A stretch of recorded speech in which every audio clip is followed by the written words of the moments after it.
اگر کوئی اس قسم کی حرکت کرے گا تو اپنے لیے پشیمانی ڈھونڈے گا، اپنے لیے جو ہے نا وہ خود رسوا ہوگا اس عوام میں۔ اور میں اس کو بتاتا ہوں کہ شاید آپ ہمیں انڈر اسٹیمیٹ کر رہے، ہم وہی لوگ ہیں جو ایک مرلے جائیداد کے لیے جان دیتے ہیں۔ تو جب اگر کسی نے غلطی سے ہماری حکومت ہم سے چھیننے کی کوشش کرے تو انشاءاللہ تعالی آپ کو میں یقین دلاتا ہوں کہ ہم اس کے لیے ہر حد تک جائیں گے۔ آپ سب کو جس طرح پتہ ہے کہ پاکستان تحریک انصاف ایک جمہوری پارٹی ہے، ہم آئینی پاکستان پہ بھی یقین رکھتے ہیں، ہم عدالتوں پہ بھی یقین رکھتے ہیں، باوجود اس کے کہ 26ویں آئینی ترمیم کے بعد عدالتوں سے ہمیں وہ ریلیف نہیں ملی جو آئین اور قانون ہمیں کہتا ہے، لیکن اس کے باوجود بھی ہم عدالتوں پہ ہمارا اعتماد ہے، کیونکہ جو جمہوری لوگ ہوتے جتنی بھی ہمارے پاس اویلیبل فورم ہوتے ہم وہ استعمال کرتے ہیں، چاہے عدالتوں کے ذریعے، چاہے اسمبلی کے فلور پہ، چاہے سوشل میڈیا پہ، چاہے پریس کانفرنس میں، چاہے احتجاج کی شکل میں، وہ ہم پہلے بھی کرتے تھے، انشاءاللہ تعالی آئندہ بھی کریں گے۔ اور جس طرح 8 فروری کو ہم نے اپنے ووٹ کا تحفظ کیا، انشاءاللہ تعالی ہم اسی طرح اپنی حکومت کا تحفظ کریں گے۔ انشاءاللہ آج ہمیں تھوڑی امید جاگی ہے ہائی کورٹ سے، اور امید ہے کہ انشاءاللہ تعالی آئندہ 24 گھنٹوں میں ہمارا نیا چیف منسٹر صاحب جو ہے وہ حلف اٹھائیں گے۔ تو ہم ان قوتوں کو کہتے ہیں جو سہیل افریدی صاحب کے راستے میں روڑے اٹکا رہے، اور جس کی خواہش ہے، میں ان کو بتاتا ہوں کہ کسی ادارے کو یہ حق نہیں ہے کہ وہ ہمیں بتائے کہ کس کو کرنا ہے کس کو نہیں کرنا۔ اس طرح تو کل کوئی بلدیہ کا آفیسر اٹھے گا، وہ کہہ رہے میں فلاں بندہ جو ہے قبول نہیں ہے، اسی طرح کوئی اور آ کے سی سی پی او پشاور کہے گا کہ مجھے فلاں بندہ قبول نہیں ہے۔ تو یہ عوام کا فیصلہ ہوتا ہے، اور کوئی ادارہ، کوئی انڈیویجول اس کو نہیں روک سکتا۔ اور میں اس کو بتاتا ہوں کہ شاید آپ ہمیں انڈر اسٹیمیٹ کر رہے، ہم وہی لوگ ہیں جو ایک مرلے جائیداد کے لیے جان دیتے ہیں۔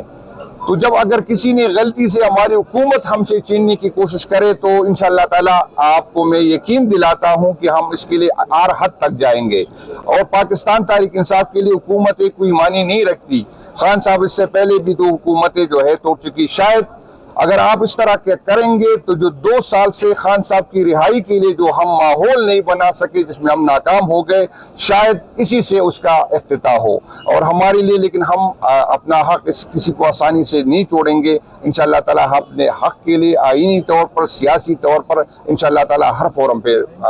ہم جو ہے ہم لڑیں گے، اور آئین کو اس طرح جس طرح پامال کیا جا رہا ہے جب سے یہ حکومت آئی، ہم اس کی مذمت بھی کرتے ہیں، اور آئین کے ساتھ بھی کھڑے ہیں، جمہوریت کے ساتھ بھی کھڑے ہیں، اور اس ملک کے ساتھ بھی کھڑے ہیں۔ جی بسم اللہ الرحمن الرحیم۔ جنید اکبر صاحب نے تفصیل سے بات کی ہے۔